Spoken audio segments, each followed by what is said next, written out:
नमस्कार, हिंदी साधन चैनल में आप सभी का एक बार फिर से हार्दिक स्वागत है।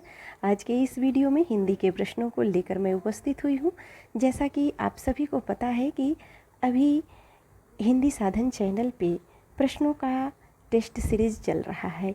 ये वो प्रश्न है जो पहले परीक्षाओं में पूछे जा चुके हैं।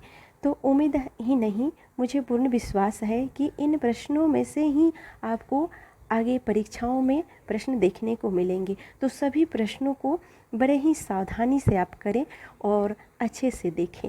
आपको इन प्रश्नों में कुछ ऐसे प्रश्न भी मिलेंगे जो प्रश्न का उत्तर तो एक ही है, लेकिन थोड़ा सा शब्दों के उलट-फेर से उसको कैसे बनाया गया है, ये चीज़ भी आपको यहाँ पर जानने को मिलेगा। तो चले शुरू करते हैं प्रश्नों के क्रम को। प्रश्न है, निर्गुण संत कवियों में सर्वाधिक शास्त्रज्ञ एवं सुशिक्षित कवि थे। तो सबसे सुशिक्षित जो कवि थे वे थे सुंदरदास। सुंदरदास सबसे सुशिक्षित संत कवि थे और ये सुशिक्षित के साथ साथ बड़े ही सुंदर थे। इनका रूप भी अत्यंत सुंदर था, तो इनके रूप के अनुसार ही इनका नाम सुंदरदास नाम पड़ा था। दूसरा प्रश्न है कि निम्नलिखित संत कवियों में कौन संत कवि पढ़ा लिखा है। तो कौन संत कवि पढ़ा लिखा है, तो ऑप्शन चौथा सही हो जाएगा, सुंदरदास। अगला प्रश्न है, इनमें से कौन सा कवि संत कवि नहीं है। तो संत कवि कौन से नहीं है, इसमें से ऑप्शन चौथा सही हो जाएगा, तुलसीदास संत कवि नहीं है। तो जैसा कि आपको पता है, निर्गुण भक्ति धारा के जो कवि थे वे संत कहलाए और तुलसीदास जी जो थे वे सगुण भक्ति धारा से थे। तो आगे प्रश्नों को देखते हैं। अगला प्रश्न है, श्रृंगार रस के घोर विरोधी कौन से संत कवि थे।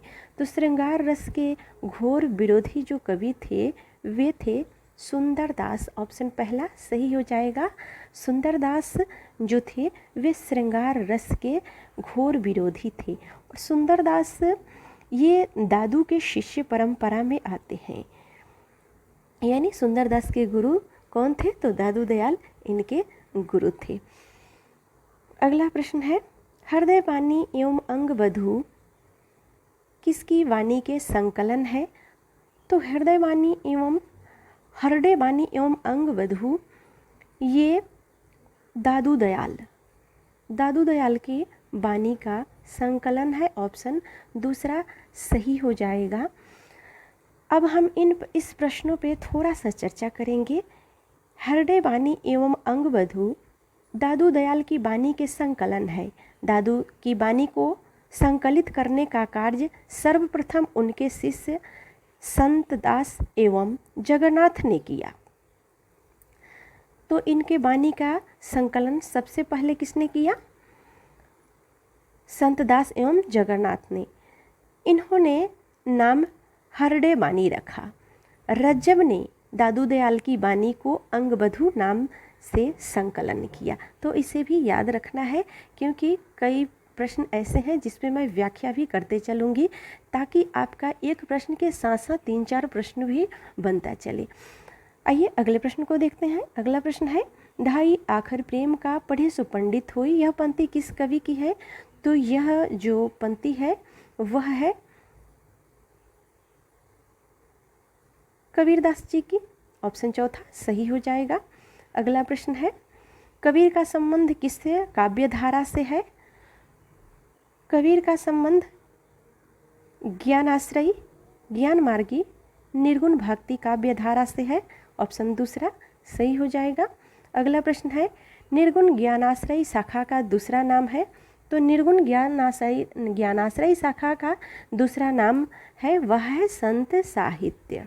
ऑप्शन तीसरा सही हो जाएगा। अगला प्रश्न है, कबीरदास किस काव्य धारा का प्रतिनिधित्व करते हैं। तो कबीरदास जी संत काव्य धारा के प्रतिनिधित्व करते हैं। ऑप्शन पहला सही हो जाएगा। अगला प्रश्न है, ज्ञान मार्गी शाखा के कवियों को किस नाम से पुकारा जाता है। तो ज्ञान मार्गी शाखा के कवियों को संत कवि नाम से पुकारा जाता है। ऑप्शन चौथा सही हो जाएगा। अगला प्रश्न है, संत काव्य नाम किसने दिया। संत काव्य नाम रामकुमार वर्मा का दिया हुआ है। ऑप्शन तीसरा सही हो जाएगा। अगला प्रश्न है, निम्नलिखित विकल्पों में से संत काव्य की विशेषता नहीं है। संत काव्य की विशेषता क्या नहीं है? हमें नहीं को अच्छे से पढ़ना है। प्रश्नों को अगर अच्छे से नहीं पढ़ेंगे तो हम उत्तर जानते हुए भी गलतियां कर देंगे, इसलिए अच्छे से प्रश्नों को पढ़ना है। तो इनकी विशेषता है सगुण ईश्वर की उपासना। ऑप्शन तीसरा सही हो जाएगा। अगला प्रश्न है, निर्गुण काव्यधारा की प्रवृत्ति है। निर्गुण काव्यधारा की प्रवृत्ति क्या है? ऑप्शन, दो ही ऑप्शन अभी दिख रहा है आपको, चले दो ऑप्शन और दिखाती हूँ। हाँ देखिए, अब ये टीजीटी परीक्षा 2011 में पूछे गए प्रश्न है, तो इनमें तीसरा ऑप्शन सही हो जाएगा। निर्गुण काव्यधारा की प्रवृत्ति है रूढ़ियों एवं बाहरी आडंबरों का विरोध। ऑप्शन तीसरा सही हो जाएगा। अगला प्रश्न है, आचार्य रामचंद्र शुक्ल ने भक्ति काल के निम्नलिखित कवियों में से किसे सबसे कम महत्व प्रदान किया था? तो उन्होंने कबीरदास को सबसे कम महत्व प्रदान किया था। आचार्य रामचंद्र शुक्ल भक्ति काल के 3 कवियों को सर्वश्रेष्ठ कवि माने, तुलसी, सूर और जायसी को, और इन्होंने कबीर को इस योग्य नहीं समझा। हाँ, कबीर को उनकी प्रतिभा को सामने लाने का काम हजारी प्रसाद द्विवेदी जी ने किया है। अगला प्रश्न है, आचार्य रामचंद्र शुक्ल ने किस पर स्वतंत्र रूप से आलोचनाएं नहीं लिखी है? तो आचार्य रामचंद्र शुक्ल ने कबीरदास पे आलोचनाएं नहीं लिखी।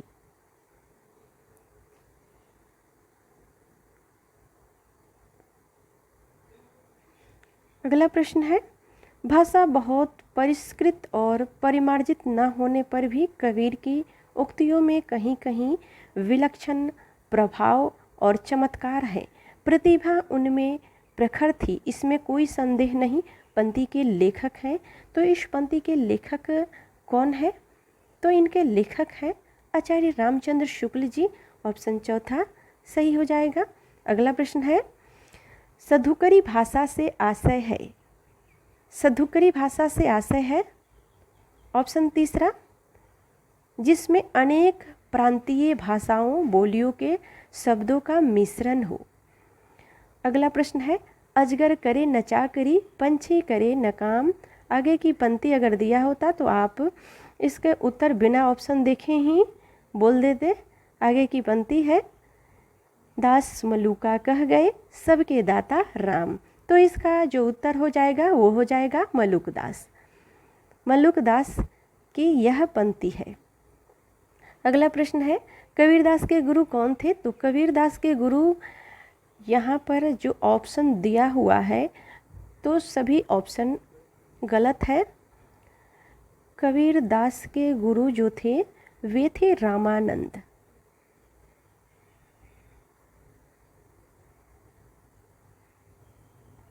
कबीरदास के गुरु रामानंद जी थे।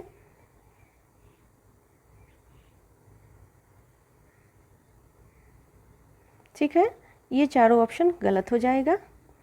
अगला प्रश्न है, कबीर के गुरु का नाम क्या है? तो कबीर के गुरु का नाम रामानंद। देखिए, ये पीजीटी परीक्षा में पहला प्रश्न पूछा गया था और ये एनवीएस परीक्षा में पूछा गया है। अगला प्रश्न है, कबीर की पत्नी का नाम क्या था? तो कबीर के पत्नी का नाम जो था वो था लोई। कहीं कहीं इनका नाम लुई भी लिखा होता है और कहीं कहीं लोई भी, तो इससे आपको भ्रमित नहीं होना है। कबीर की पत्नी का नाम लोई था। अगला प्रश्न है, मगहर और लोई से किस कवि का संबंध है? ये देखिए, ये DSSSB परीक्षा में पूछा गया प्रश्न है, पीजीटी परीक्षा में पूछा गया था। तो ये जो थे कवि वे थे कबीरदास, इनकी पत्नी लोई थी और इनका मगहर से संबंध है। अगला प्रश्न है, कबीर वाणी के डिक्टेटर थे, यह कथन किस आलोचक का है? तो ये जो कथन है वह है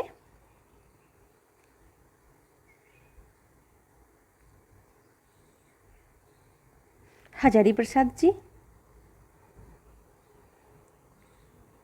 ऑप्शन चौथा सही हो जाएगा। अब हम थोड़ा सा इस पे चर्चा करेंगे कि कबीर के जो थे, तो कबीर के रामानंद के शिष्य थे, अभी हमने प्रश्नों में देखा है। तो इनके गुरु का नाम रामानंद था। और कबीर की भाषा को पंचमेल खिचड़ी किसने कहा है? तो श्याम सुंदर दास ने इनकी भाषा को पंचमेल खिचड़ी कहा है। और आचार्य रामचंद्र शुक्ल ने इनकी भाषा को सद्धुकरी कहा है। और हजारी प्रसाद द्विवेदी जी ने इनकी भाषा को इन्हें वाणी का डिक्टेटर कहा है। बच्चन सिंह इनकी भाषा को संत भाषा कहते हैं। तो आप इसका नोट्स भी बना सकते हैं, क्योंकि इस प्रश्न से, इस एक प्रश्न में अभी जो मैंने व्याख्या की, तो इनसे 5-6 प्रश्न आराम से बन जाएंगे। तो इस प्रकार से आप जो महत्वपूर्ण आपको लगे उसके नोट्स भी बनाते चलें, तो वो आपके लिए फ़ायदा होगा, क्योंकि परीक्षा जब बहुत नज़दीक आती है तो नोट्स ही हमारे काम आते हैं। अगला प्रश्न है, कबीर वाणी के डिक्टेटर थे। तो अभी हमने देखा कबीर वाणी के डिक्टेटर थे, ऐसा किसने कहा है? तो हजारी प्रसाद द्विवेदी जी ने कहा है। ऑप्शन तीसरा सही हो जाएगा। कबीरदास को वाणी का डिक्टेटर किसने कहा? देखिए ये प्रश्न केवीएस परीक्षा में पूछे गए हैं। तो हजारी प्रसाद द्विवेदी जी हो जाएगा। आचार्य हजारी प्रसाद द्विवेदी ने वाणी का डिक्टेटर किससे कहा है? तो कबीर को कहा है। आचार्य हजारी प्रसाद द्विवेदी ने वाणी का डिक्टेटर कबीरदास को कहा है। अगला प्रश्न है, हम तो भगति मुक्ति में आया, गुरु प्रसाद राम गुण गाया, पंक्ति किस ग्रंथ से ली गई है? तो यह पंक्ति ली गई है कबीर की परिचय से। ऑप्शन तीसरा सही हो जाएगा। अगला प्रश्न है, कबीर ने जिस प्रकार एक निराकार ईश्वर के लिए भारतीय वेदांत का पल्ला पकड़ा, उसी प्रकार से उस निराकार ईश्वर की भक्ति के लिए सूफियों का प्रेम तत्व लिया और अपना निर्गुण धूमधाम से निकाला। यह कथन किसका है? आपको बताना है यह कथन किसका है। तो इस प्रकार से कथन आचार्य रामचंद्र शुक्ल का ही है। ऑप्शन चौथा सही हो जाएगा। अगला प्रश्न है, कबीर का भक्ति आंदोलन विद्रोह मूलक है, तो गोस्वामी तुलसी का प्रतिरोधात्मक। यह विचार व्यक्त करने वाले विद्वान है। तो इस विचार को व्यक्त करने वाले जो विद्वान हैं वे हैं डॉक्टर बच्चन सिंह। ऑप्शन तीसरा सही हो जाएगा, बच्चन सिंह। डॉक्टर बच्चन सिंह ने यह कथन अपने ग्रंथ हिंदी साहित्य का दूसरा इतिहास में कहा है। हिंदी साहित्य, अब यहाँ पर एक और प्रश्न बन रहा है, हिंदी साहित्य का दूसरा इतिहास किसने लिखा? तो हिंदी साहित्य का दूसरा इतिहास लिखने वाले जो ग्रंथकार है, कवि हैं, वे है डॉक्टर बच्चन सिंह। अगला प्रश्न है, कबीर और तुलसी भाषा के एक मिशन के तहत लिख रहे थे। भाषा को एक मिशन के तहत लिख रहे थे, ऐसा कथन किसका है? तो ऐसा कथन है बच्चन सिंह जी का। ऑप्शन चौथा सही हो जाएगा। बच्चन सिंह ने अपने साहित्य इतिहास ग्रंथ हिंदी का दूसरा इतिहास में लिखा है उन्होंने। अगला प्रश्न है, तुम जिन जानो गीत है यह निज ब्रह्म विचार, किसने कहा है? तो यह कहा है कबीरदास जी ने। ऑप्शन पहला सही हो जाएगा, कबीरदास। अगला प्रश्न है, मसी कागज छुओ नहीं, कलम गहियो नहीं हाथ, किसके विषय में कहा गया है? तो यह कहा गया है कबीरदास के विषय में। कबीरदास के विषय में कहा गया है कि कबीर जो थे उनको अक्षर ज्ञान से रहित थे। उन्होंने स्पष्ट शब्दों में खुद के लिए कहा है कि मसी कागज छुओ नहीं, कलम गहियो नहीं हाथ। उन्होंने अपने किसी भी ग्रंथ को लिपिबद्ध नहीं किया। उनके शिष्य धर्मदास ने उसे लिपिबद्ध किया। आगे हम इस पे चर्चा करेंगे। चले अब अगले प्रश्न की तरफ बढ़ते हैं। मोको कहाँ ढूंढे बंदे, मैं तो तेरे पास में, यह पंक्ति किसकी है? तो यह पंक्ति जो है वह है कबीरदास की। ऑप्शन दूसरा सही हो जाएगा। अगला प्रश्न है, कबीर के उलटवासियों में कौन सा रस प्रमुख है? तो इनकी उलटवासियों में शांत रस प्रमुख है। ऑप्शन तीसरा सही हो जाएगा, शांत रस। इनकी जो उलटवासियाँ है विशिष्ट और दार्शनिक ज्ञान की परिचायक है। अगला प्रश्न है, कबीर की वाणी का संग्रह बीजक कहलाता है। यह कितने भाग में है या बीजक के कितने भाग है? बहुत ही महत्वपूर्ण प्रश्न है। सभी प्रश्न एक से बढ़ के एक है और अत्यंत ही महत्वपूर्ण है, तो सभी प्रश्नों को अच्छे से आप देखते जाइए। तो कबीर के वाणी को का संग्रह बीजक कहलाता है और इस बीजक के कितने भाग हैं? बीजक के 3 भाग है। ऑप्शन दूसरा सही हो जाएगा, 3 भाग। 3 भाग में साखी, शबद और रामायणी आता है। साखी,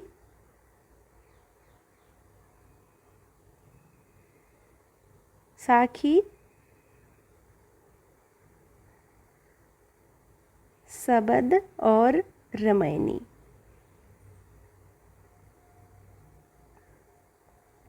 ठीक है, तो ये 3 भाग इस प्रकार से है। अगला प्रश्न है, हिंदी किस संत ने विदेशी आक्रमणकारियों के विरुद्ध आवाज़ उठाई? तो विदेशी आक्रमणकारियों के विरुद्ध आवाज़ उठाने वाले जो संत थे वे थे गुरु नानक देव। गुरु नानक देव ने विदेशी आक्रमणकारियों के विरुद्ध आवाज़ उठाई थी। अच्छा, नानक देव का जन्म कब हुआ था? तो नानक देव का जन्म 1469 ईस्वी में हुआ था। कहाँ पे हुआ था? तो इनका जन्म तलवंडी ये कहाँ पे है? अभी फ़िलहाल तलवंडी पाकिस्तान में है, पश्चिमी पाकिस्तान में। अगला प्रश्न है, संत कवि गुरु नानक देव का जन्म कहाँ हुआ था? तो अभी हमने इस पे चर्चा किया, तलवंडी कहाँ है? पाकिस्तान में है, पश्चिमी पाकिस्तान। अगला प्रश्न है, निर्गुण भक्ति धारा में उदासी संप्रदाय के प्रवर्तक कौन है? उदासी संप्रदाय के प्रवर्तक में श्रीचंद आते हैं। श्रीचंद्र ये गुरु नानक देव के बड़े पुत्र थे, गुरु नानक के पुत्र थे, गुरु नानक के पुत्र थे। कौन? श्रीचंद्र। इन्होंने ही उदासी संप्रदाय का प्रवर्तक या कहें कि स्थापना की। प्रवर्तक और स्थापना एक ही है। गुरु नानक का जन्म कहाँ हुआ था? तलवंडी में। अगला प्रश्न है, गुरु नानक देव की माता का नाम क्या था? तो गुरु नानक देव की माता का नाम तृप्ता था। ऑप्शन चौथा सही हो जाएगा। अब अगला प्रश्न, कुछ प्रश्न आपको यहाँ पर सूफी काव्य से देखने को मिलेंगे। सूफी काव्य से जो प्रश्न है उसमें से हिंदी का पहला सूफी कवि कौन है? तो हिंदी के पहला सूफी कवि मुल्ला दाऊद को माना गया है। ऑप्शन पहला सही हो जाएगा, मुल्ला दाऊद। मुल्ला दाऊद की जो रचना है उनका नाम क्या है? चंदायन। हिंदी का प्रथम सूफी प्रेम काव्य है। अगला प्रश्न है, सुमेलित करने वाला प्रश्न है। चंदायन, इसका रचना काल कब है? चंदायन का रचना काल 1379 ईस्वी। मृगावती का 1503 ईस्वी। मधुमालती 1545 ईस्वी। पद्मावत 1540 ईस्वी। तो ये इनका रचना काल है। तो इस प्रकार से ऑप्शन दूसरा सही हो जाएगा, दूसरा ऑप्शन सही हो जाएगा। अगला प्रश्न है, सूफी काव्य पद्धति का अंतिम ग्रंथ कौन सा है? सूफी काव्य पद्धति का अंतिम ग्रंथ है यूसुफ जुलेखा। ऑप्शन पहला सही हो जाएगा, यूसुफ जुलेखा। अगला प्रश्न है, सूफी काव्य परंपरा के सर्वश्रेष्ठ रचना है। तो सूफी काव्य परंपरा की सर्वश्रेष्ठ रचनाओं में पद्मावत का नाम अग्रणी है। ऑप्शन चौथा सही हो जाएगा, पद्मावत। अगला प्रश्न है, सूफी प्रेमाख्यानक रचनाओं की भाषा कौन सी है? तो ऑप्शन पहला सही हो जाएगा, अवधी। अगला प्रश्न है, सूफी कवियों का सबसे प्रिय अलंकार क्या है? तो सबसे प्रिय अलंकार इनका जो है वह है समासूक्ति। ऑप्शन दूसरा सही हो जाएगा, समासूक्ति। अगला प्रश्न है, इनमें से सूफी काव्य धारा के कवि कौन नहीं है? तो सूफी काव्य धारा के कवि नामदास नहीं है। ऑप्शन तीसरा सही हो जाएगा, मुल्ला दाऊद जायसी और कुतुबन ये सूफी काव्य धारा के कवि हैं, जबकि नामदेव जो हैं वे सिख संत थे, यानी संत काव्य धारा के थे। अगला प्रश्न है, प्रेम मार्गी कवि नहीं है। तो प्रेम मार्गी कवि सूरदास नहीं है। ऑप्शन पहला सही हो जाएगा, सूरदास प्रेम मार्गी सखा के कवि नहीं है। ये भक्ति काल के सगुण भक्ति धारा के कृष्ण भक्ति शाखा के कवि हैं, तो इसे भी याद रखना है। अगला प्रश्न है, प्रेमाख्यानक काव्य परंपरा सूफी कवियों का मुख्य दर्शन है। तो सूफी कवियों का मुख्य दर्शन है तसव्वुफ। ऑप्शन पहला सही हो जाएगा, तसव्वुफ। तो इस प्रकार से आज हमने 50 प्रश्नों को इस वीडियो में पूर्ण किया। अगले वीडियो में मिलते हैं, तब तक वीडियो देखने के लिए आप सभी को बहुत बहुत धन्यवाद। और यह वीडियो आपको कैसा लगा हमें कमेंट के माध्यम से अवश्य ही बताएं। एक बार फिर से सभी को बहुत बहुत धन्यवाद। अगर आपने हिंदी साधन चैनल अभी तक सब्सक्राइब नहीं किया है तो अवश्य ही सब्सक्राइब कर ले।